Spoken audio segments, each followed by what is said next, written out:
Morning everybody, how's it going? Getting ready to do some work to this Homelite. This is another XL76. This saw's been ported, and I'm going to show you guys something that I've been dealing with here on this saw. I'm just going to take the bar and chain off so it's easier to work on.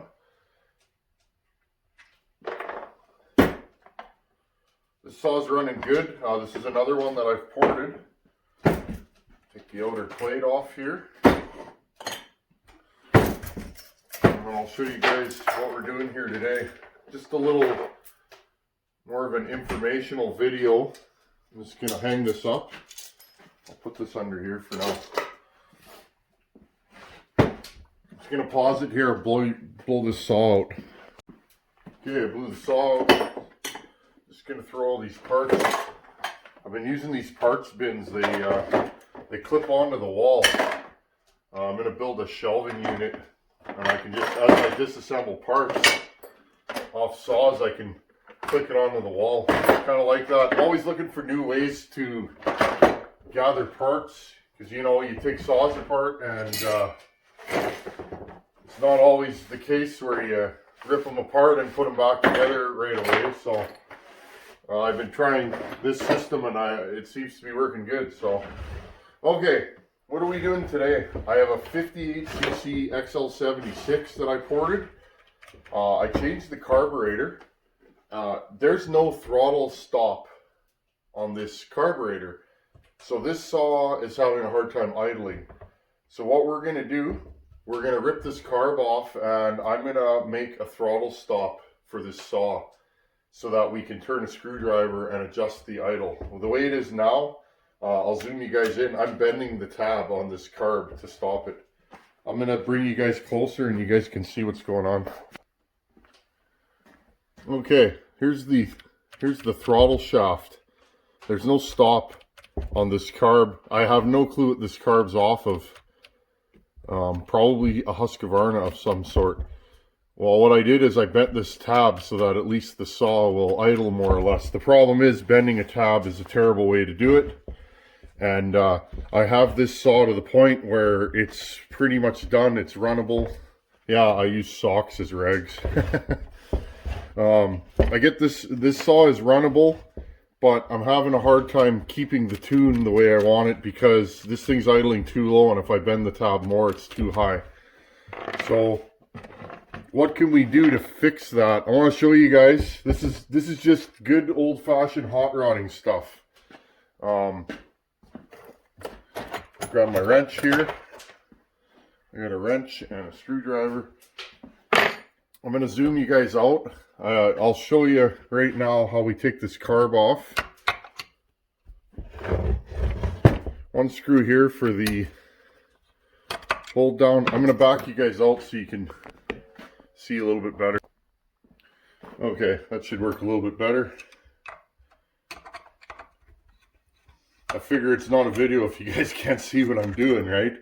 Okay, so I'm pulling the throttle holder off. Also, this choke shaft is wrong. I put a piece of wire in there so that I can run the saw. So usually what I'm doing with this Homelite is I close the choke shaft and then it's not in the way. Grab your 5/16 wrench, 5/16,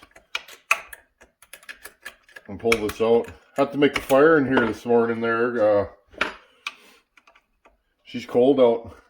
It's not bad. It's 50 degrees in the shop. Some of you are like, that's cold. For a northerner like me, that's not bad. Living in this climate, your body, my body rapidly adjusts to the temperature change. You guys got to remember, 3 weeks ago, roughly, it was in the, it was in the high 90s here. Then when it dropped to, the 50s, and then it does it quite quickly here a lot of times. It's cold for us too, but as your body gets accustomed, I'm just going to pull this throttle off. As your body gets accustomed to the weather, it could be 50 degrees out and you're walking around in a t-shirt and pants, not shorts. You guys know when it's winter here, when I stop wearing shorts. I wear shorts a lot. Big fella, I run hot. If I could get a different thermostat, I would, but so yeah, for a while at work, I'm just sweating when I start wearing pants because I'm not accustomed to it.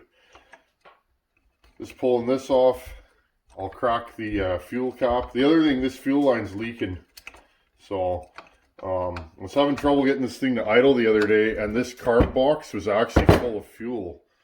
So to know if it was what was leaking, I actually just cracked the fuel cap. I cleaned this out and it's not leaking anymore. So I have a feeling this fuel line is not correct for this saw. So I have a feeling that it's cracked when I took it apart. Okay, let's get this throttle shaft or choke shaft off. Just bend it. I'm going to have to change the choke shaft to a Homelite choke shaft. So, okay. And again, be very careful with these gaskets, because if you get a leak there, you'll be pulling your hair out. Once they start to leak, it's hard to fix it. Okay, so here's our carburetor. I'm just going to blow it off with some compressed air off camera.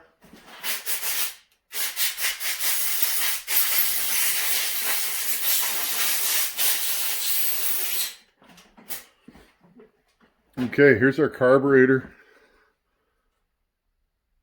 See what I did there? I bent the shaft down. Well, that's no good.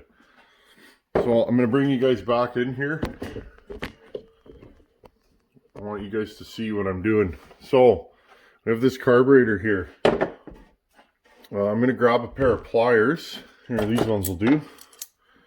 I'm going to grab a pair of pliers and take this throttle shaft right here and bend it so it's straight, okay? Making sure I don't break it. Okay? That's how it was stock. Again, making sure it doesn't bind. Carb is opening all the way up.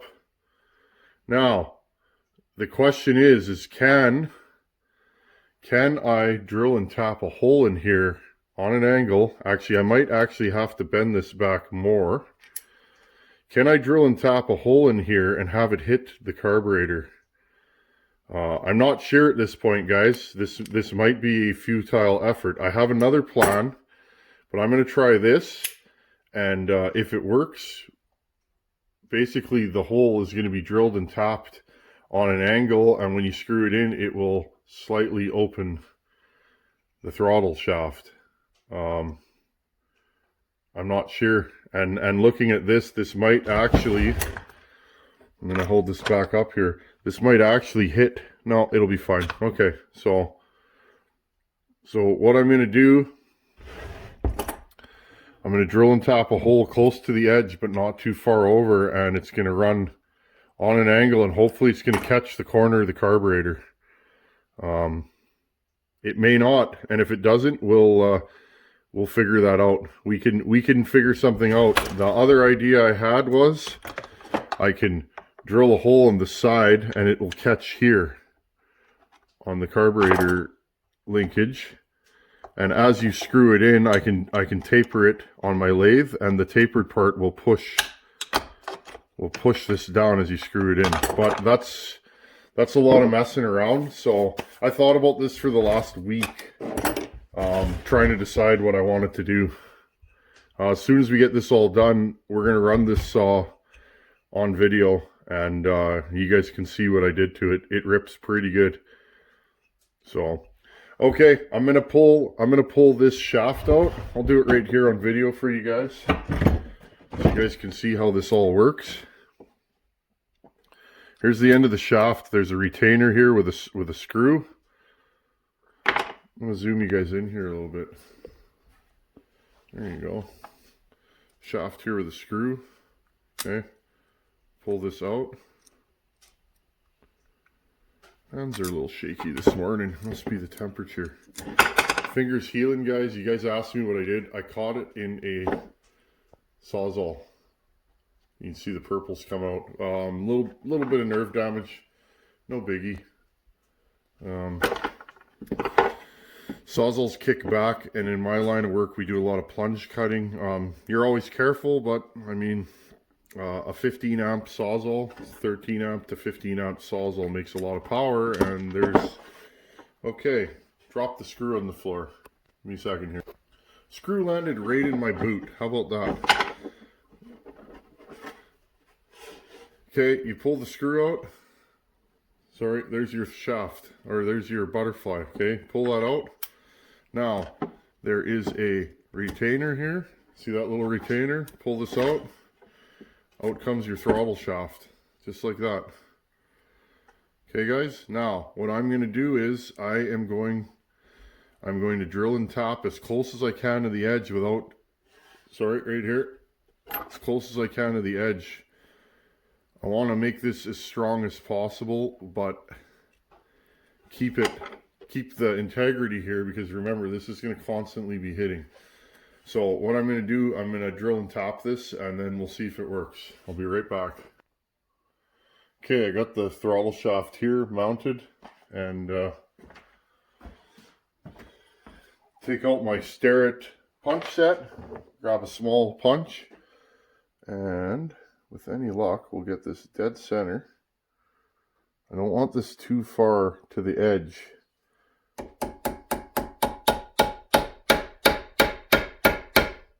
There we go. We got a nice little hole in there. Grab this.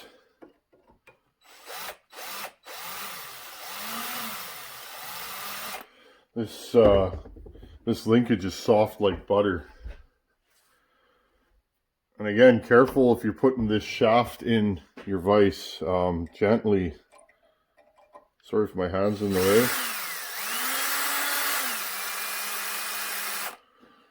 Okay, we gotta set this up better. Just give me a second here, guys. Okay, I set it up this way. Again, I'm just gonna have to be careful not to bend it, or, I mean, I can bend it, but I can't push too hard.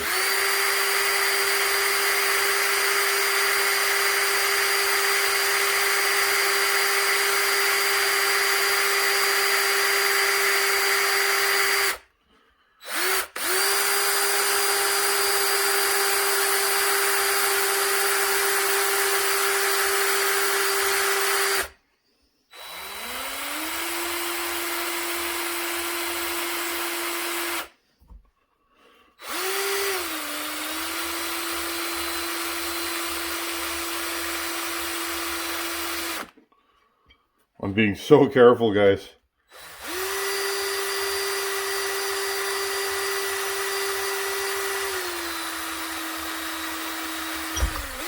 There we go. Grab the appropriate size drill, and then we can tap this and put the screw in and see if it works.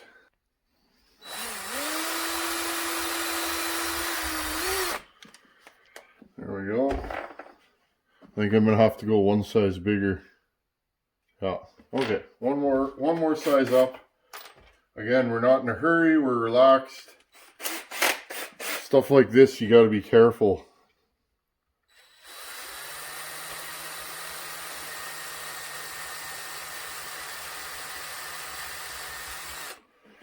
There you go. You know that drill bit is nice and sharp if it pulls an even chip on both sides. Okay, I'm going to top this hole, and then we will see what we got. Okay, we got our hole topped. Beautiful. Now what I'm probably going to do is put Loctite on this so that it doesn't back out. Threads are pretty tight, not too bad.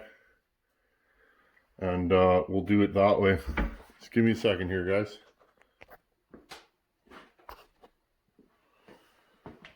Okay, so what I'm doing now, I took a washer and this screw. Now I got a bag of springs here. You buy these at a hardware store or wherever. These little bags of springs are, you can't go wrong with them. Question is whether I have an appropriate spring in here. I need a spring that'll put enough tension on this to hold it in place. We'll see what we got here. Just going over bags of springs. Let's try this one. Because of course, when you're cutting, this thing's going to vibrate. Let's see if you guys can see this right here. Okay. Spring, washer, and the screw. Oop. Make sure you drop it about 6-8 times. You guys know how it goes. Okay.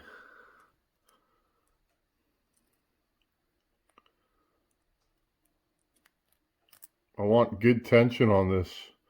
I'm probably going to Loctite it also. So that, there we go. Sorry, there you go. Spring, washer, screw. You guys get the idea. Okay, I changed my mind on the spring, or on the washer. I found an anti-vibration washer. Little anti-vibration washer here. Put this on here.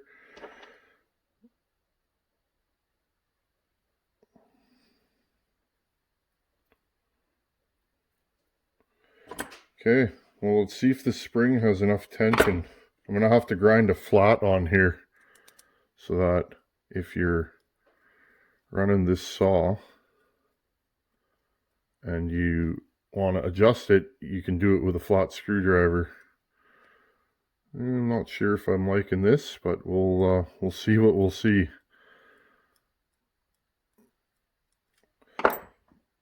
Okay, I think I'm going to need a longer spring. I want a lot of tension on this. It's not terrible, but we can always make things better to start with rather than messing around after. Okay, I found a spring that's a little bit longer, so we'll see, right? We don't know what this is going to do. That's the fun for me. Okay, throttle shaft with a spring. Helps if you put it in the right side. Here we go, guys.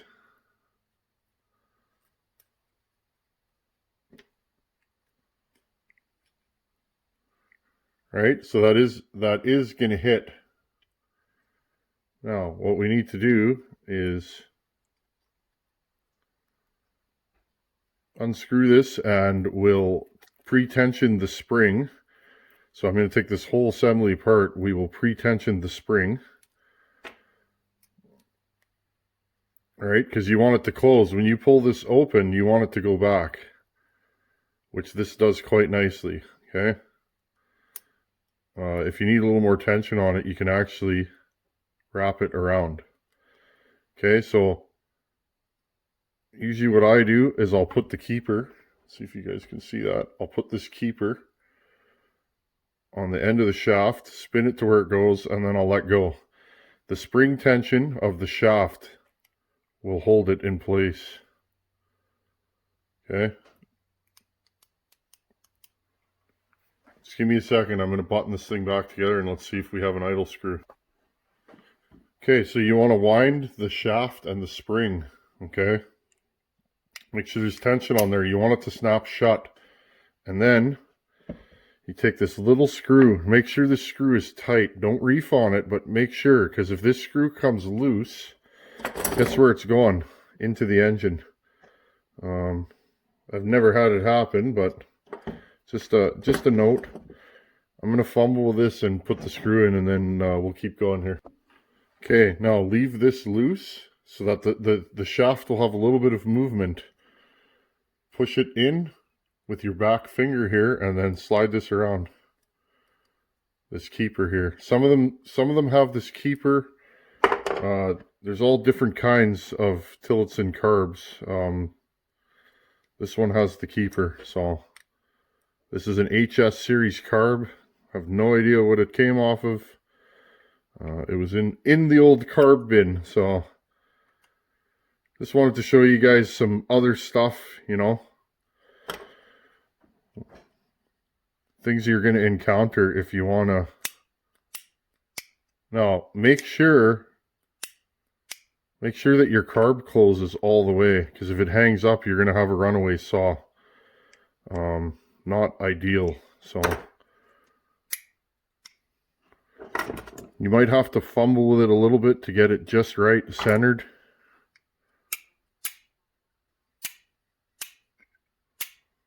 Okay, there you guys go. Just snug this down. It's not going anywhere.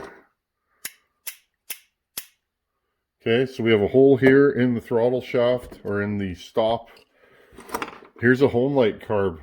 The idle screw is right here. Now, I would have used this idle screw, but it's too short for our application here. So, okay, I'm just going to pause it. I'm going to mock this back up, and let's see if we can turn that screw, hit it enough here, and keep the throttle open. Okay, I'd actually like to use the Homelite spring. Sorry, keep you in frame here. Oh yeah, this is going to work. So we're going to have to shorten this screw. I'll have to measure it. But there you go, look. The throttle is opening. It doesn't hit or bind anywhere.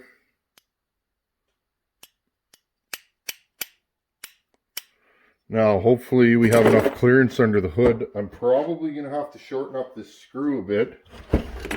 The key will be shortening it up enough that we have throttle movement. Let's put this back in here, push this into the fuel line.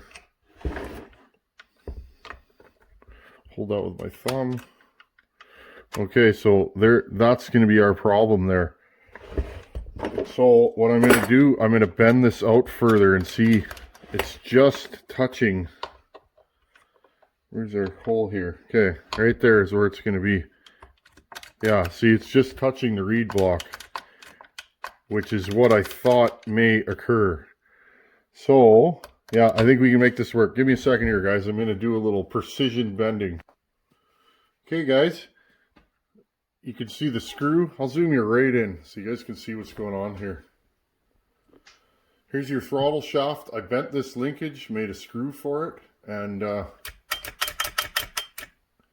I had to bend it at just the right angle so that it doesn't touch the reed block. It's close, but I think we got her under control here.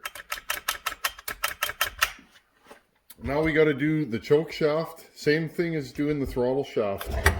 The choke shaft's a little bit different on these. Undo the screw in here, and the shaft just comes right out. There's a little ball detent on this side.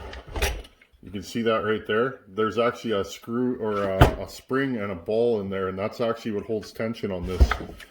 So I think we got this thing beat. The only last thing to do is grab the air filter and see if it's going to touch. Nice thing about this, guys, you can just turn the idle with your finger. I am going to put Loctite on that. Call me a worrywart, but this saw is going on a little trip soon, so there we go. Nothing. Perfect.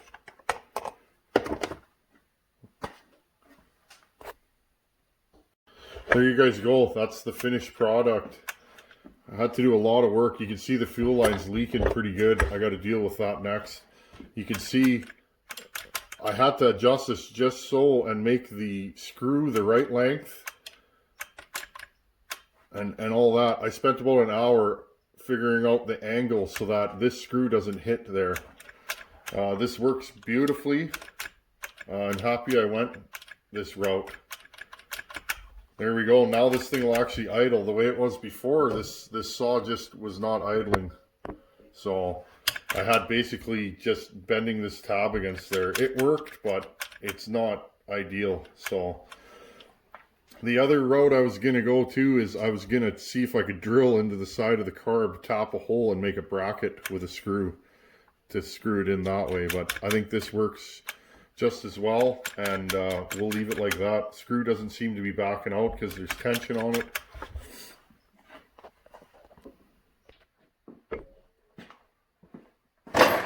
So there you guys go. I just wanted to show you the trials and tribulations of doing these old saw builds. Stuff like this can eat up hours and hours and hours of time, and it has.